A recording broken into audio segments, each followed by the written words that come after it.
Jonathan Hickman and a slew of artists close out the Hellfire Gala and the first phase of the Krakoan X-Men story in quite a big way, as a new X-Men team is crowned in front of the entire world. Namor makes his intentions towards Krakoa known, and Emma Frost welcomes in a new age of mutants.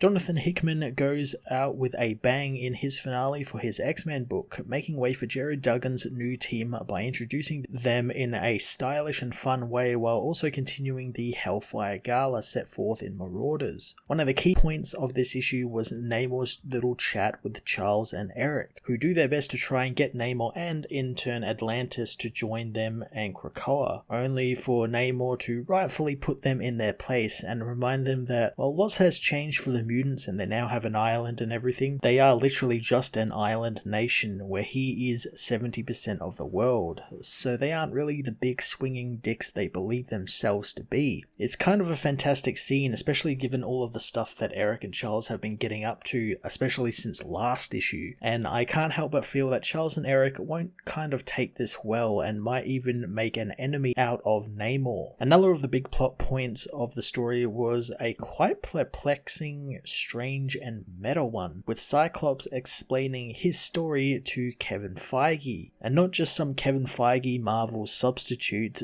but the real deal, leading to quite a wonderful piece from Cyclops about how he's not just a dreamer but a true X-Man. It was both such a strange way to present that type of story, but also a fantastic way to do that as well. The ending, or not ending if you've been following what Emma Frost says throughout the issue, was pretty great, and I really do like that Hickman made it clear that he's not going anywhere and we have only seen the tip of the mountain that is his story he has planned, and I cannot wait for more of his story to be revealed. Nick Dragotta, Russell Dorderman, Lucas Wernick and Sarah Pacelli all contribute to the beautiful pages within this book, keeping with the aesthetic put forth with Marauders and the Hellfire Gala in general, meaning we get a bunch of amazing looking costumes and fashion choices from mutants and humans alike, none more so than the spread showcasing the new X-Men team, whose costumes in the page really should become their normal choices for their super heroic efforts, since they all look so colourful and definitely would get people talking. X-Men issue 21 was the perfect way for Hickman to cap off his first phase of the X-Men and their society, setting up some really awesome concepts for the upcoming X-Men and Inferno books and having a really fun series of meta jokes sprinkled throughout, making for a thoroughly enjoyable read. I'm going to give this issue a 10 out of 10.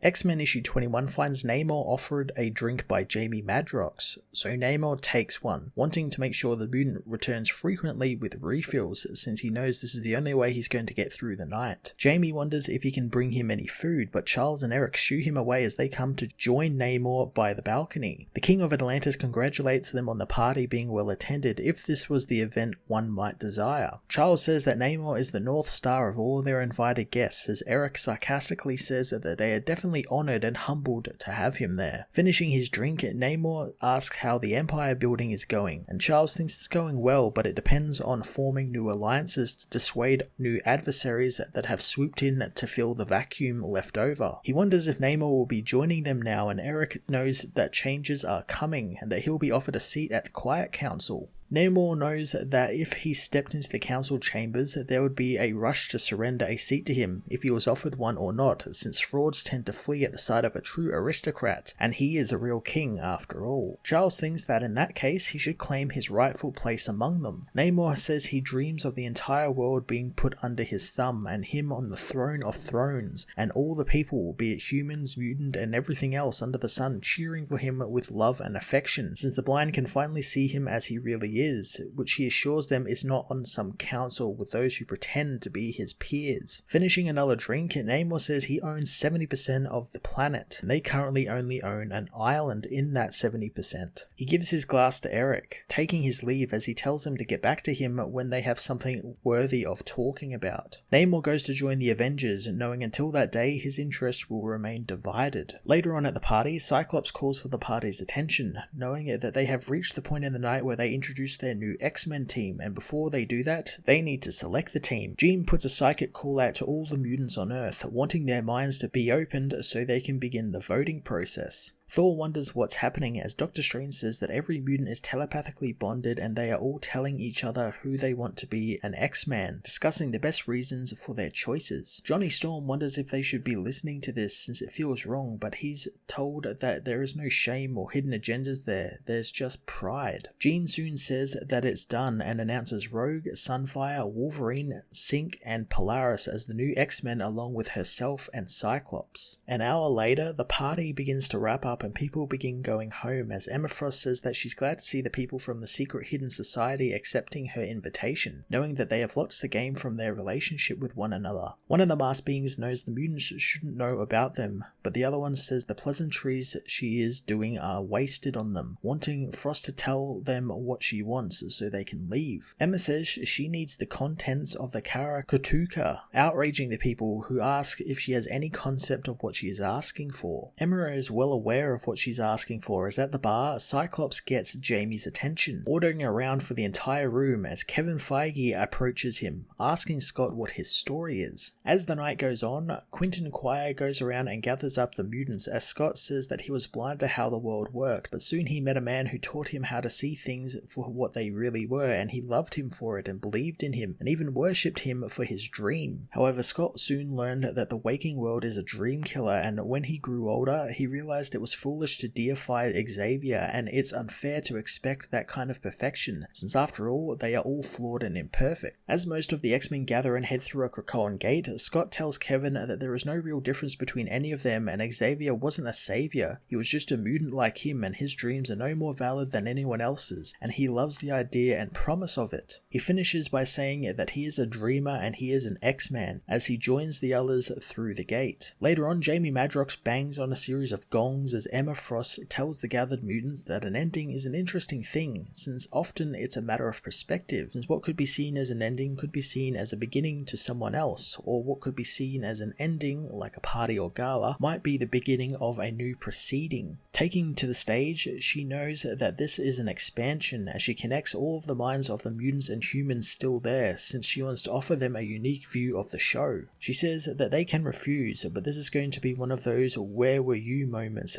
that no one is going to want to miss. Connecting the minds of everyone, she tells them to take a deep breath and let out a soft exhale as she sets up the fireworks, knowing that this isn't the end, but the beginning of a new age.